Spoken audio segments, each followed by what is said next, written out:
Hey y'all, I'm back and they still fighting. So let's talk about it.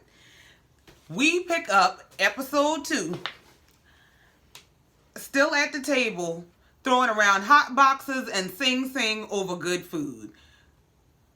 Uh, Everybody is as confused as I was at the end of my last review. What in the hell is Sing Sing and a hot box and what they got to do with each other? Well, apparently Karen has gone on Watch What Happened Live and explained that she really didn't know what she was talking about. She just was throwing insults out there and she hoped they sound good. Because Sing Sing is a prison in New York and she thought it was a psych ward and that's why she was saying that. I can't with Karen. I just can't. So they're throwing it around. Even Gizelle finally says, "What the hell is Sing Sing?" In an effort to explain why she's so mad and going so low, Karen says that this whole thing started for her when Gizelle wished death on Ray.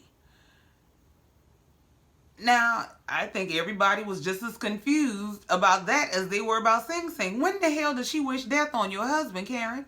So Karen says, well, remember when Ray told you were beautiful and you needed to settle down before your beauty fades, and your response was he would be dead before your beauty fades? You basically wished death on my husband, and that was the beginning of the end for me. No, baby. That ain't why you mad.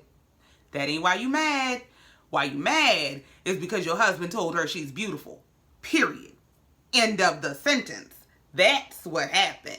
What had happened was your husband won't tell you he loves you, much less that you're beautiful, but he running around telling Gizelle that she's beautiful and she need to try to go ahead and pull somebody in before all of that fades, and that might have low-key been bait for a I'm down if you down. That's why you mad. So all this bunch of you wish death on my husband and and my kids were young and upset, and you lying.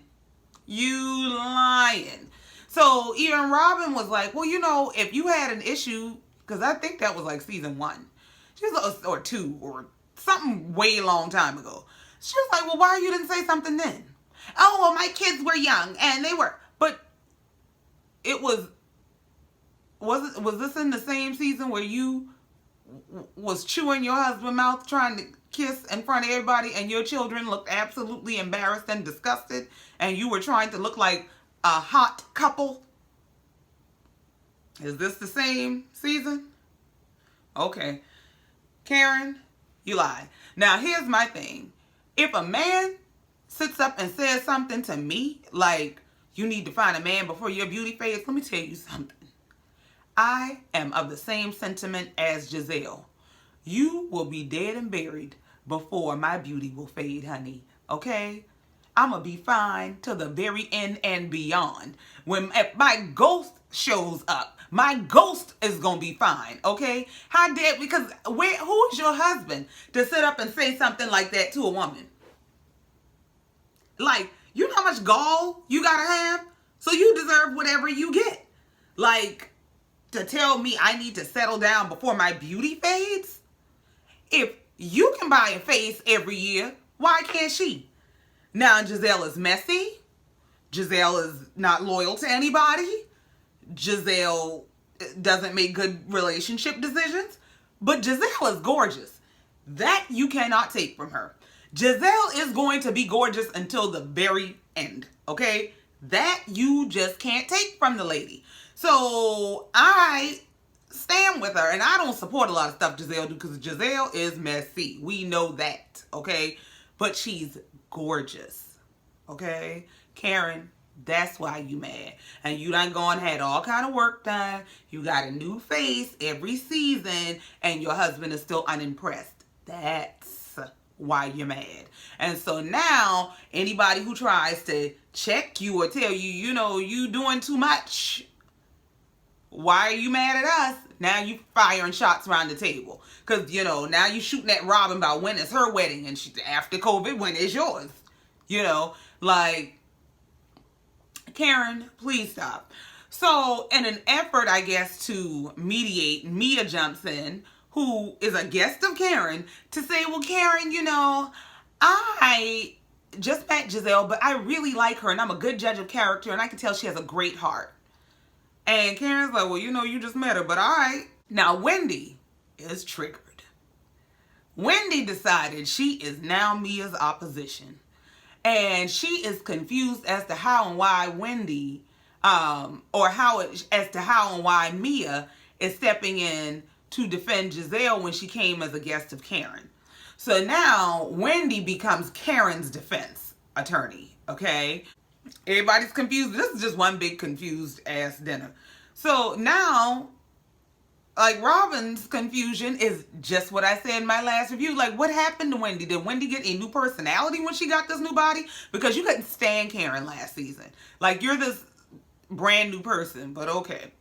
So in an effort to diffuse the situation, I guess, Wendy jumps up and puts her new body on display so that she can be the center of attention and we can diffuse the tension at the table. I believe Wendy only is now saying, yes, I did that. Yeah. Wendy is now admitting that she got her ass done because Mia came in hard. Saying it all. Mia came in so hard with the honesty and this is who I am and this is what I did and I do it again, that now you look crazy. You look dishonest. I said it in the last video. Now you look like you're not honest and we can't trust you. And you're now telling the truth because you can't be trumped by her. That's what happened. And God bless the poor chef. She keep coming in the room. Her voice just a shaking. And all she want to do is deliver this food she done worked on so hard. That food, she did an amazing job. I pray somebody told her the food was good amidst all the hot boxes and sings and death wish and all kind of foolishness. Bless. So,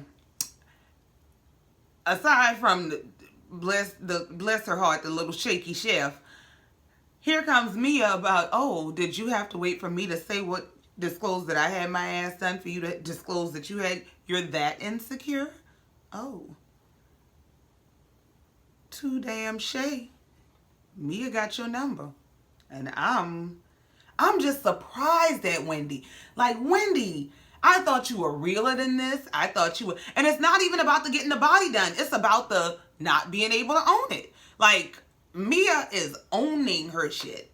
And that's the thing. That's what bothered Wendy so bad, is that Mia is owning her shit and now you look insecure. You do. So everybody's leaving. Mia starts exchanging numbers with everybody. And then we get to move on to getting to see Mia in her life. She's pulling up in her Mercedes to her loft apartment that is absolutely beautiful. She got a beautiful place on the harbor. It's real nice. So we get to meet her husband and her 3 kids. Her husband that's much older than her. Initially, something about their vibe was like, do they really like each other? Or are they just like, is this just a situation? So we see Mia at home hanging out with her husband and kids. She talks about their background. They own 14 joint chiropractic locations. In other words, they got some money, okay? The husband apparently is a little more settled, of course, he's older. And she has taken on more of a active role in the business. So she's a lot busier than he is. And I guess he would like for her to calm down a little bit, settle down and be home. I don't know. Next up is Candiace. We get to see Candiace acting. She's playing a stepmom to a blended family on something. I don't know what. But basically she's acting out her own life, right? And Chris has become her manager.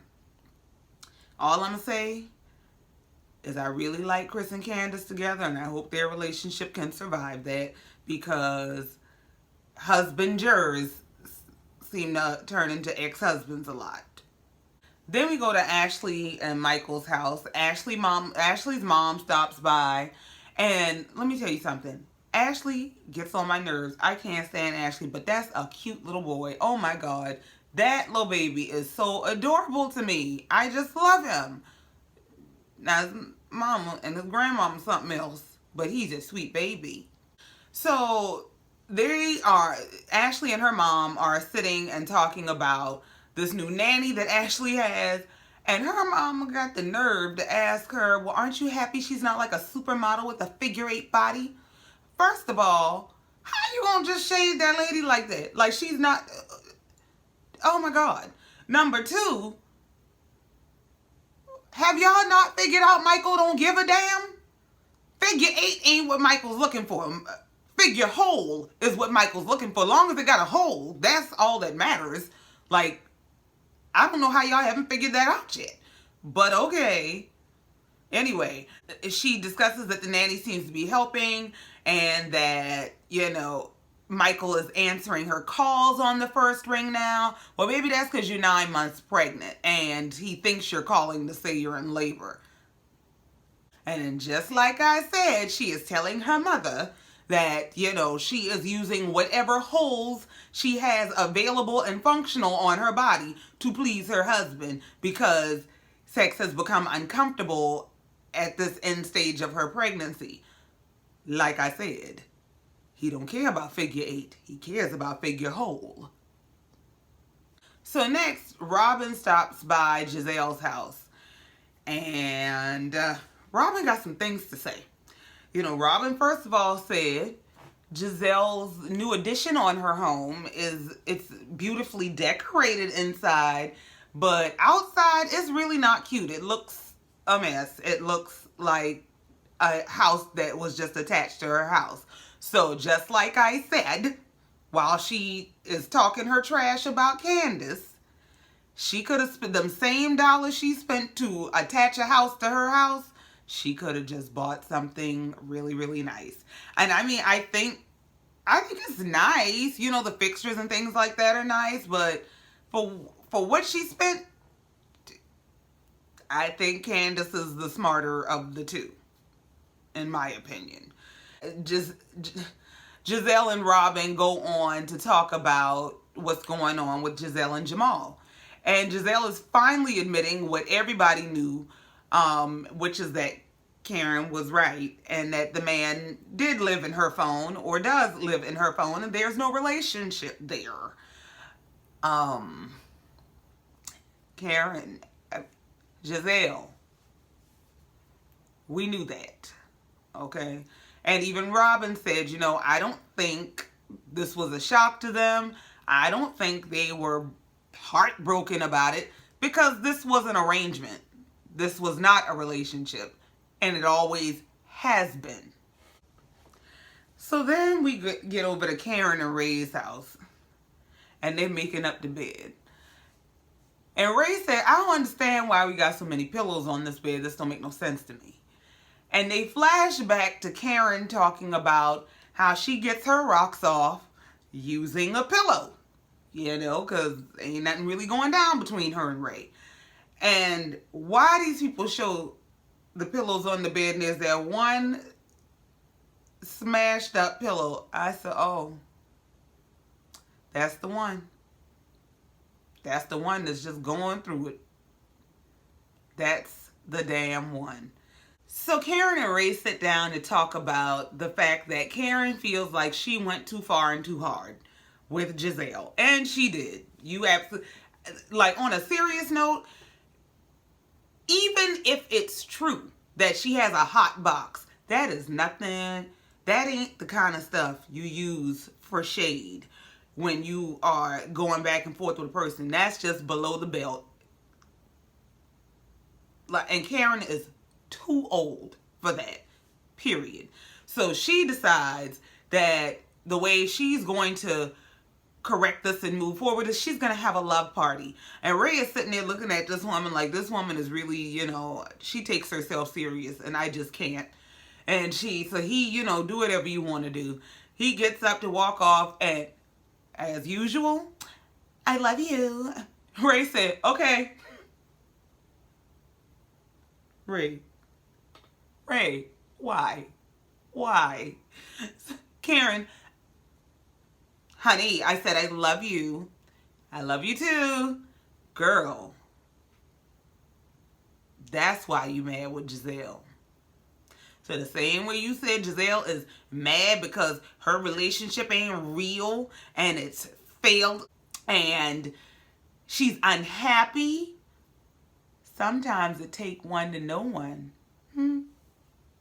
So next we go to Wendy's house, and she is having dinner with her husband and children and her mom and sister, and they're having this table conversation, and her mom decides to put out there that her boobs are like flapjacks and she wants a boob job. So I guess Wendy is just leading the way. And it is very interesting to me how their conversations have gone from degrees and careers to elective surgeries. Like, okay. And I don't know if Eddie is disinterested, disgusted, or disappointed, but there's something there that just seems removed. Okay? It's giving very Ray and Karen vibes. Okay? That's just me. That's just me. That's just what I'm picking up. So the next stop is we go to Ashley's house, and Karen is visiting her, and Ashley is doing her postpartum placenta planning because she plans to consume her placenta because it's supposed to be nutrient rich, of course, and it's supposed to help postpartum. How about if you can eat a placenta, you can bite your husband's head off because he is a major factor. I'm sorry. Now the postpartum is very real, and I'm quite sure she had very real issues with it. However, Michael is a big issue too. Michael is enough to be depressed and not be postpartum. So the couple having a whole baby with him, it's kind of almost inevitable. So Karen invites Ashley to this party she's throwing, this love party for couples or for you and whoever you want to bring. And they flash back to the fight where they fighting at this nice table over all this good food and carrying on. And Ashley was like, so listen, first of all, what the hell is Sing Sing? What does Sing Sing have to do with anything? And what is it that you know that we don't know? So Karen's response was, girl, I didn't know what I was talking about because I thought Sing Sing was a psych ward, but apparently it's a prison in New York. But I said it because it sounded good. Did it sound good? Karen, it sounded good. It did. It did. But I need you to research your reads. Before you go throwing stuff out there, please research your reads so that they don't bounce because, girl, we done forgot about the hot box because we trying to figure out what the hell does Sing Sing have to do with anything. But this is when I'm grateful for, honesty, because I know this ain't Karen's strong suit either. But, she was honest enough to say, listen, I don't know what the hell I was saying. I was throwing shit out there because she was messing with me and it sounded good. I hope it was a good 1-2 punch. Okay, we appreciate it, Karen. Thank you. So Candiace gets her invitation to Karen's party, and she opens it with her bonus daughter. Let me tell you something.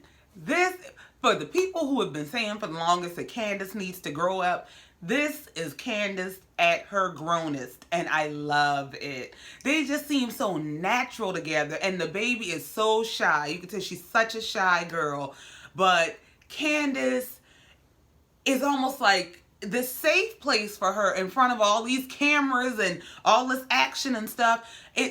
She's just so good at it. She's so good at it, and I love it. Like, I love it. You're doing an amazing job, Candiace. Really, you are. So Gizelle gets her invitation and throws it straight in the trash. She can go straight to hell. Robin gets her invitation, and Juan said, hell no, I won't go. Don't ask me again, okay? She ain't even asked you yet, Juan. Juan said, I ain't going. Don't ask me. So next, Gizelle is having dinner with her daughters. And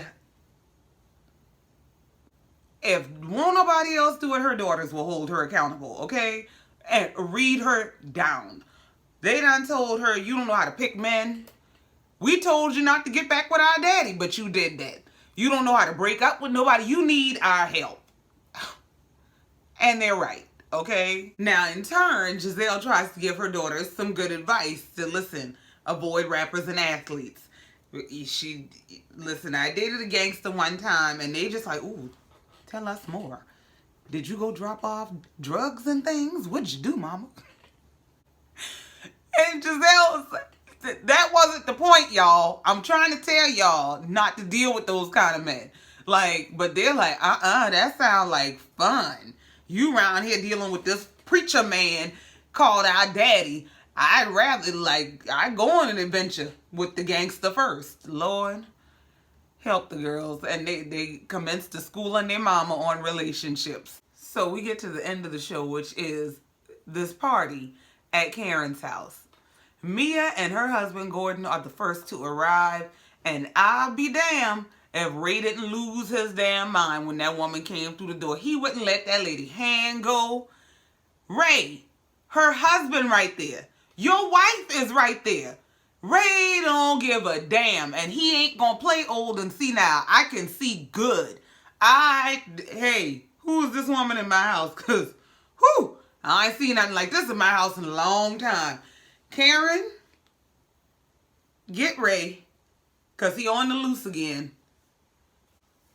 So they get to, chatting about their different recreational activities and entertainments. And Ray is asking, do you play golf much? And Mia said, well, when I met him and he was still married to his third wife, he used to play golf every day. What the hell? That was so damn loaded. What you mean? So, y'all met when this man was married? Mia, I like you for your honesty. But I can't tell you to do better because you done been married and had 2 kids with the man. But listen, I'm a strong believer in how you get them is how you lose them. I'm a strong believer in if you're not loyal to her, you ain't gonna be loyal to me. I'm a strong believer in that. But hey, live your best life, sis. Get all the surgeries you want and, keep them as long as it lasts. Have fun. So, Wendy and Eddie show up. And then Ashley shows up by herself as we expected. She said Michael is home with the baby, but okay. Then Chris and Candiace arrive. They decide they're going to come and she's going to, she's going to try with Karen. Now, this ain't got nothing to do with nothing, but it drives me up a wall to see people in snow-covered land why do you have on these summer shoes and talking about you freezing and going to lady house shaking? Put something on your toes. Like, put on a real shoe, a real boot. Why are you trekking on ground that they had to clear snow from in a cocktail dress and open-toe high heels? Candiace, I guess it's more than the math. Like, the math ain't the only issue. Yeah. So, Candiace gets to meet Wendy's new booty. And then we get to talking about Mia's clit again. I just don't understand, but okay. So, Mia is saying how she's never had a baby vaginally. She's only had C-sections. And so Ashley's like, well, I thought you said you had your clit done. And I figured that was because you had pushed out 3 babies and, stuff was discombobulated. But she's like, no, I had 3 scheduled cesareans. I just, we get it in a lot, so I just got it done. Like, Lord, is this what rich friends talk about? Woo. So, Candiace asked about the battle royale that happened over Wendy's body reveal party. And Karen deflects by saying, this party isn't about what happened between Gizelle and I. And Mia starts saying, well, you're a real boss. And that was Wendy's cue, because Wendy got it out for Mia. Wendy said, well, wait a minute, because you were just saying that Gizelle was all of this and that, and now your tone has changed. And Mia's like, well, yeah, if I like her, I like her. If I don't, I don't. Me and Karen didn't have a pact for me to dislike her. Karen said, if you get along with her, get along with her. If you don't get along with her, then don't get along with her. But don't not get along with her on account of me. So basically, Mia is just a 180 type of person. She might be wishy-washy. That's just what it boils down to. She says whatever she has to in the moment, maybe to fit in or be accepted or, be amicable in the friend group. I don't know. So she basically says now she is questioning Gizelle's character that she blindly defended because she heard what Karen said about Gizelle wishing death on her husband. This is why you need to mind your business. This is a good lesson in why you stay out of people's decade-old drama and mind your business. Eat the food that's in front of you. They gave you beautiful food and beautiful decor and a fight for entertainment. You eat your food, you enjoy the decor, and you watch the fight. Like this is Madison Square Garden. But that's why you don't jump in. You got a bunch of surgeries, but you ain't got no stripes. You are not a referee, okay? Now you are in here projecting new opinions based on misinformation, because Gizelle ain't never wished death on that lady's husband. That is not how that went down. So as they start to broach the subject and everybody is telling me, you kind of probably should have erred on the side of sticking with the person who invited you rather than defending a person you did not know. And she's saying, well, I was just trying to lighten the mood and you should have done that because it's your party. And next thing you know, Wendy is reading her like she is on a political debate. I'm sorry, Wendy picked this fight. Wendy picked this fight with Mia and didn't realize that, listen, Mia done told you she done had a bunch of work done, okay? There's a lot of artificiality, which means the real is up under that. So don't let the voice and the diction and all of the surgery fool you, because this just a ghetto bit up under there, okay? So as Wendy starts to just go in on Mia, Mia becomes this season's Monique. We done went from Money Mayweather Monique to Money Mayweather Mia. You better leave that girl alone. She got her hand waving fingers and, Wendy's...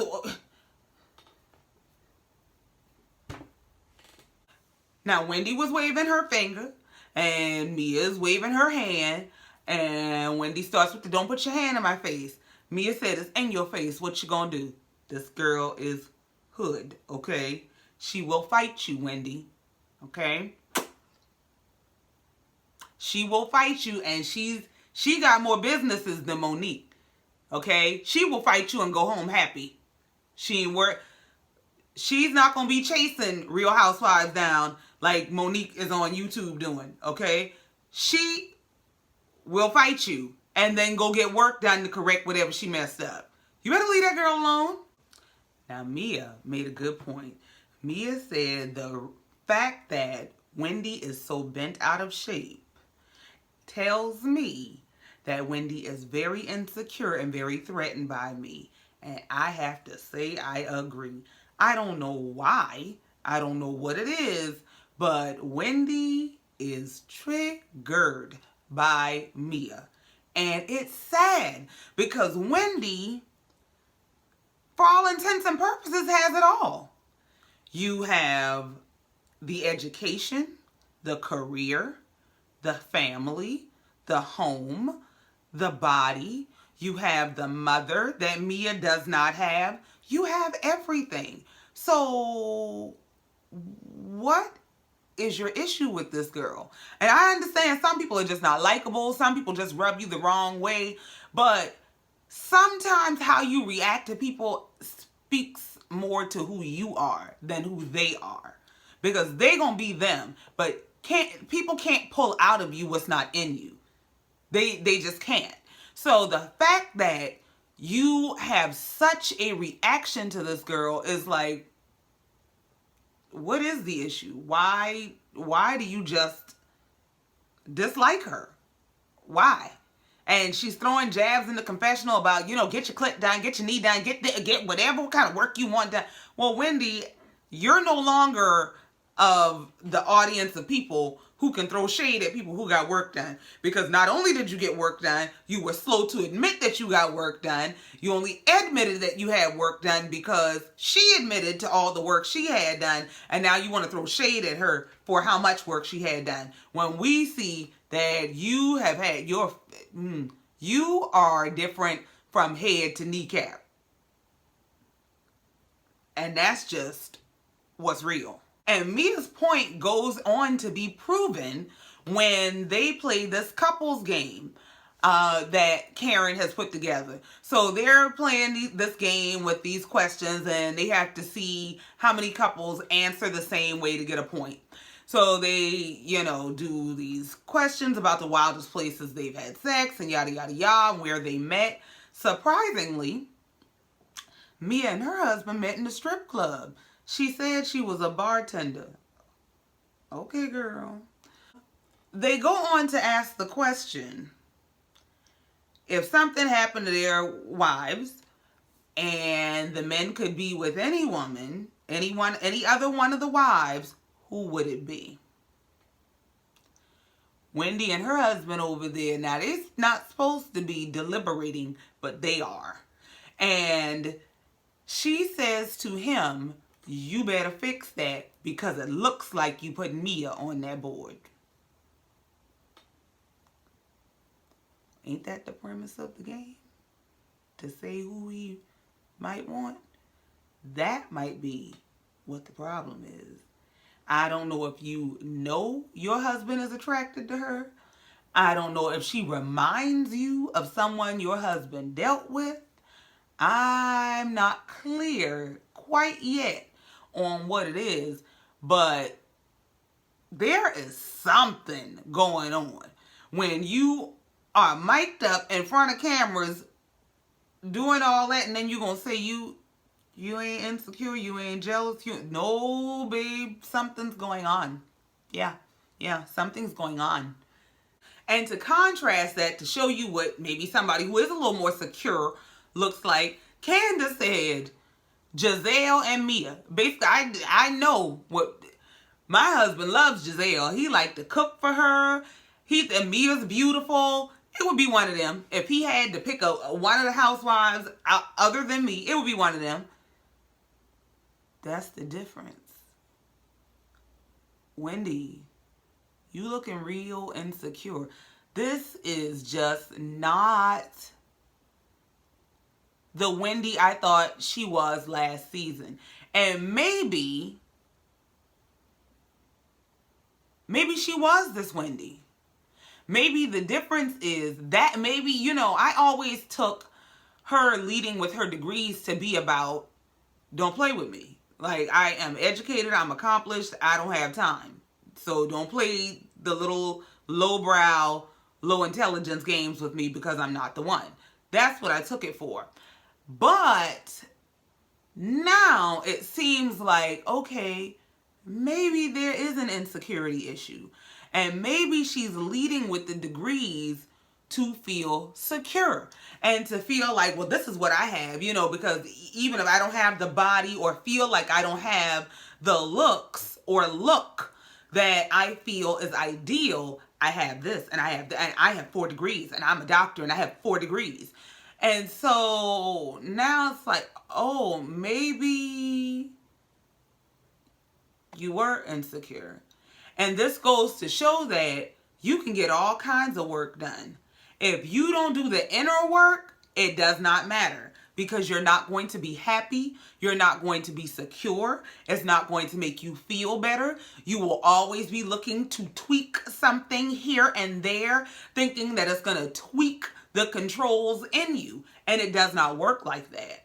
It is just very telling that after all these accomplishments and after going to get your body done, you are still this sensitive and triggered by the presence of another beautiful, successful woman.